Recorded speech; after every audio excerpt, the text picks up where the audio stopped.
একটি মুরগির বাচ্চাও মারা যাবে না ইনশাআল্লাহ। আমার এই বাচ্চাগুলো দেখেন, প্রতিটা বাচ্চা সুস্থ, অ্যাক্টিভ আছে। বাচ্চাগুলো সারাদিন আমি মায়ের সাথে খাঁচায় আটকে রাখি।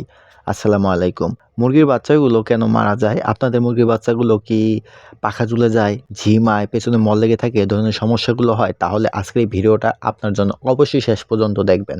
কারণ খুবই ছোট করে আমি আপনাদের গুছিয়ে বলার চেষ্টা করব। আর আমি আপনাদের আগেই বলেছিলাম যে আমি এই বাচ্চাগুলোকে ভ্যাকসিন ছাড়া এবং কোনো প্রকার ওষুধ ছাড়া সুস্থ রাখবো ইনশাআল্লাহ, হ্যাঁ?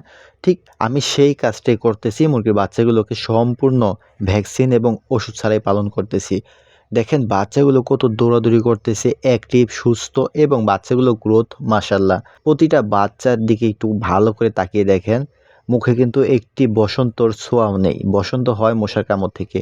আর এই বসন্ত যেন না হয় সেজন্য আমি রাত্রের বেলা খুব ভালোভাবে আটকে রাখি। একেকটা মশাও যাতে মুরগির বাচ্চাগুলোকে কামড় দিতে না পারে। আপনার মুরগির বাচ্চাগুলোকে যখন বসন্তের টিকা দিবেন সেটা হলো ৩৫ দিনে।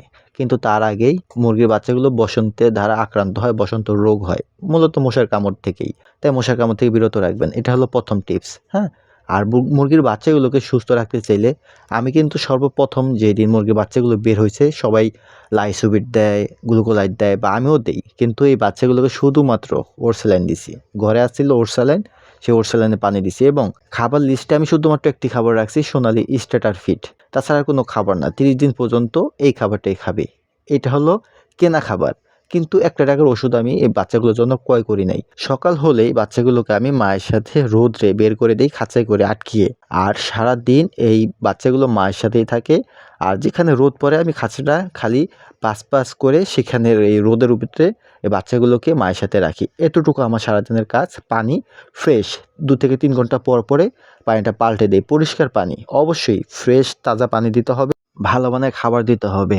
আর ওষুধ ছাড়া, ভ্যাকসিন ছাড়া যদি আপনার মুরগির বাচ্চাগুলো সুস্থ রাখতে চান তাহলে অবশ্যই আপনাকে পর্যবেক্ষণটা এবং যত্নটা বেশি করতে হবে। মুরগির বাচ্চাগুলো সর্বপ্রথম ওষুধ হলো তাপ। যদি তাপ কম বেশি হয়ে যায় তাহলে যত ওষুধ বেটে খাওয়ান না কেন সুস্থ থাকবে না। আজকের এই পুরো ভিডিওটার মূল টপিক হলো মুরগির বাচ্চাকে আপনি তাপ দেন, যত্ন করেন, পানি ফ্রেশ কিছুক্ষণ পর পাল্টিয়ে দেন, ভালো মানের খাবার দেন। আর কোনো ওষুধের প্রয়োজন হবে না ইনশাআল্লাহ। আর রাত্রেবেলা এই যে আমি যে কালো বাকেটটা রাখছি, এই বাকেটেই কিন্তু মুরগির বাচ্চাগুলো থাকে।